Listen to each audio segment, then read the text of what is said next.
Assalamualaikum warahmatullahi wabarakatuh. Nama saya Ahmad Haikal Nifri dari kelas 10. Di sini saya akan menjelaskan mengenai kerajaan Islam yang berada di Pulau Sumatera, yaitu Kerajaan Islam Samudra Pasai.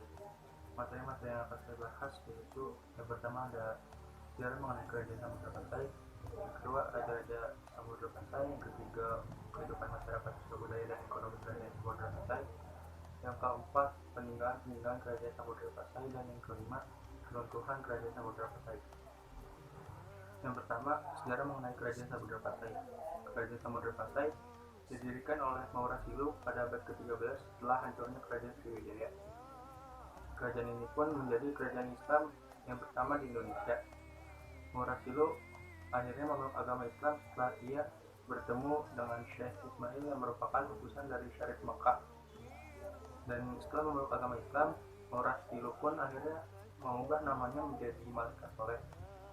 Kerajaan Samudra Pasai merupakan gabungan dari dua kerajaan, yaitu Kerajaan Passe dan Kerajaan Perlak. Pada masa kejayaannya, Kerajaan Samudra Pasai merupakan pusat perdagangan di kawasan itu. Kerajaan Samudra Pasai juga kerap dikunjungi oleh para saudagar yang berasal dari India, Arab, Persia, Cina, dan lainnya. Komoditas utama yang diandalkan oleh Kerajaan Samudra Pasai pada saat itu yaitu lada. Sebagai pusat perdagangan yang besar, Kerajaan Samudra Pasai pun memiliki mata uang yang sering disebut dengan dirham atau koin emas. Namun seiring berkembangnya zaman, Kerajaan Samudra Pasai pun akhirnya mengalami kemunduran. Mulai dari tahun 1360, Kerajaan Samudra Pasai berhasil ditaklukkan oleh Kerajaan Majapahit, dan pada tahun 1524 Kerajaan Samudra Pasai juga berhasil ditaklukkan oleh Kerajaan Aceh.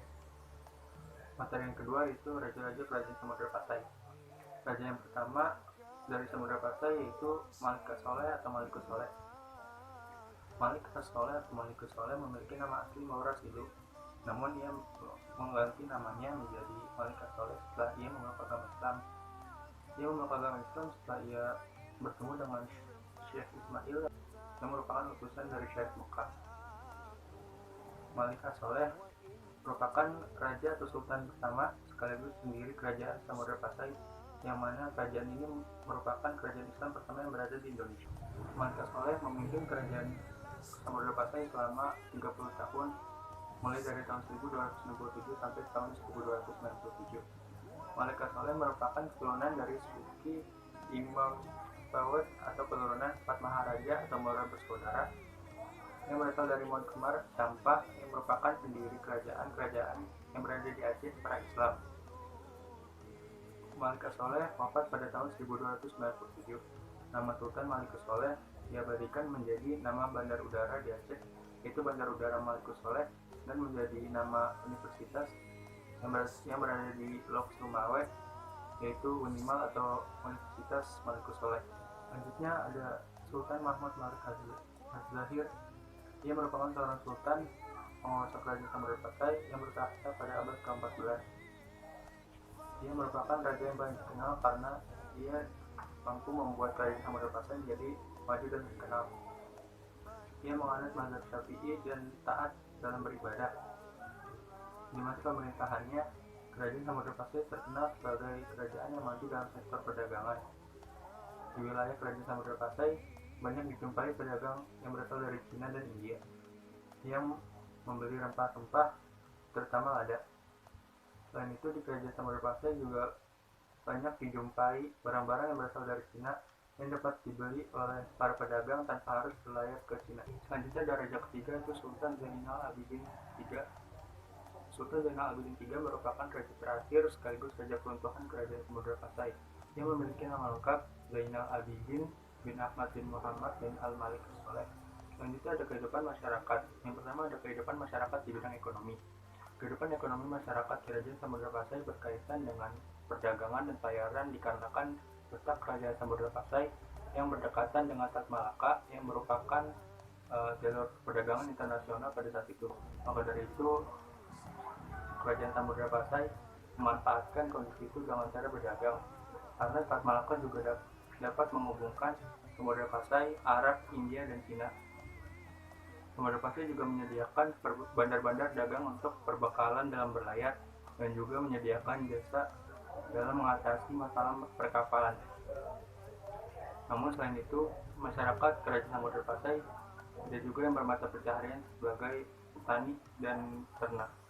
Dalam sektor perdagangan, Kerajaan Samudra Pasai mengandalkan komoditas utamanya yaitu lada, dan juga Samudra Pasai juga memiliki mata uang yaitu koin emas atau dirham yang menandakan kerajaan ini sudah makmur dan maju. Yang kedua ada kehidupan masyarakat bidang sosial budaya. Kehidupan masyarakat Kerajaan Samudra Pasai di bidang sosial budaya sudah cukup maju. Beberapa masyarakat berhasil menciptakan karya tulis dengan memanfaatkan huruf-huruf Arab yang dibawa oleh agama Islam untuk menulis karya mereka dalam bahasa Melayu yang kemudian disebut dengan bahasa Jawi, dan huruf Arabnya disebut dengan huruf Arab Jawi.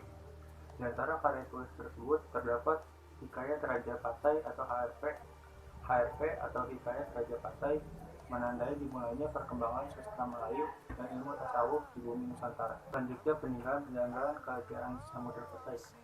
Yang pertama ada koin emas atau dirham. Koin emas atau dirham merupakan alat pembayaran yang dikeluarkan oleh Samudra Pasai. Dirham atau koin emas ini mulai digunakan di Kerajaan Samudra Pasai pada tahun 1297 Masehi. Koin dirham ini terbuat dari campuran emas, tembaga, dan perak.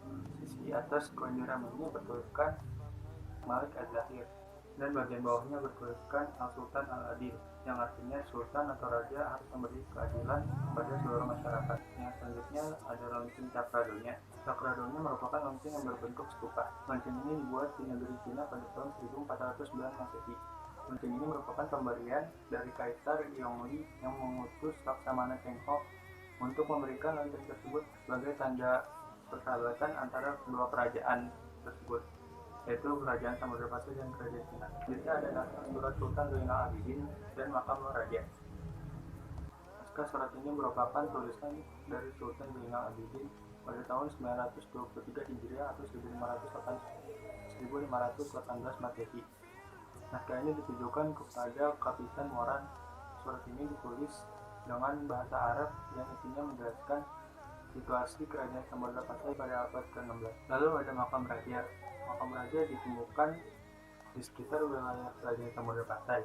Ditemukan beberapa makam raja, salah satunya makam dari Sultan Malik As-Soleh, dan terdapat juga makam raja lainnya. Samudra Pasai mengalami keruntuhan diakibatkan beberapa pengaruh internal dan eksternal. Sebelum masa keruntuhan sering terjadi pertikaian antar keluarga di dalam kerajaan.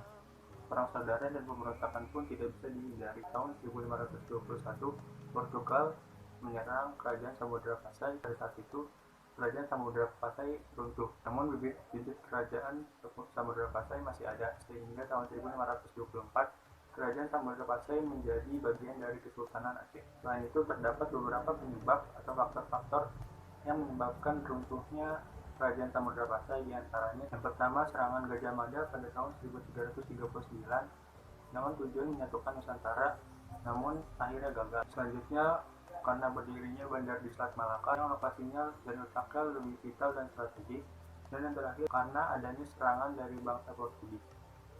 Terima kasih atas perhatiannya. Mohon maaf atas segala kekurangannya. Assalamualaikum warahmatullahi wabarakatuh. Vi sitter här i väntan och spelar lite Dota och pushar på och smeker, men motståndet vi leker.